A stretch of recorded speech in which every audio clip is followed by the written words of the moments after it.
আজকে যাব জামাইয়ের শ্বশুর বাড়ি। হ্যালো এভরিওয়ান, আসসালামু আলাইকুম। জামাইয়ের শ্বশুর বাড়ি মিন হচ্ছে আমার বাপের বাড়ি। আজকে আমাদের দাওয়াত ছিল, তাই গোসল টোসল করে আমি রেডি হয়ে যাচ্ছি। আমি অন্যদের মতন তেমন সাজতে পারিনি, একটু হালকা পাতলা সাজুগুজু করে নিচ্ছি। অল্প একটু ময়শ্চারাইজার দেওয়ার পর আমি একটু মাস্কারা দিয়ে নিচ্ছি, দেন একটু হালকা করে আইব্রোটা এঁকে নিচ্ছি। আমার সবসময় হালকা মেকআপই পছন্দ। সবশেষে একটু হালকা লিপস্টিক দিয়ে নিচ্ছি। আমি সবসময় দুইটা লিপস্টিক ম্যাচ করে দিই এবং হালকা হালকা কালার দিই, আমার এটাই ভালো লাগে। দেন তারপরে অনেক ঘষা মাজা করার শেষে আমার লিপস্টিক দেওয়া কমপ্লিট। এখন একটু হালকা ব্লাশ দেব। আমার মনে হয় সব মেয়েদের সাজুগুজুর মধ্যে ব্লাশটা দেওয়া একটু বেশি পছন্দ আমারও, কিন্তু আমি সবসময় হালকা করে দিই।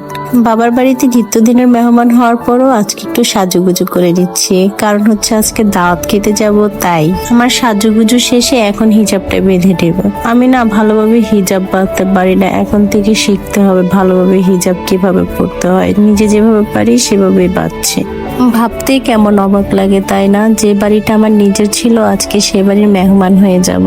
মেয়েদের জীবনটা বড়ই অদ্ভুত। বাবার বাড়ি স্বামীর বাড়ি করতে করতেই চলে যায়। একবার সংসার জীবনে পা রাখতে পারলেই চলে। তখন ভাবা যায় কাকে কিভাবে ভালো রাখবো, কে কিভাবে ভালো থাকতে পারবে, কার মনোমালিন্য ভালো রাখবো, কার মন জুগিয়ে চলবো।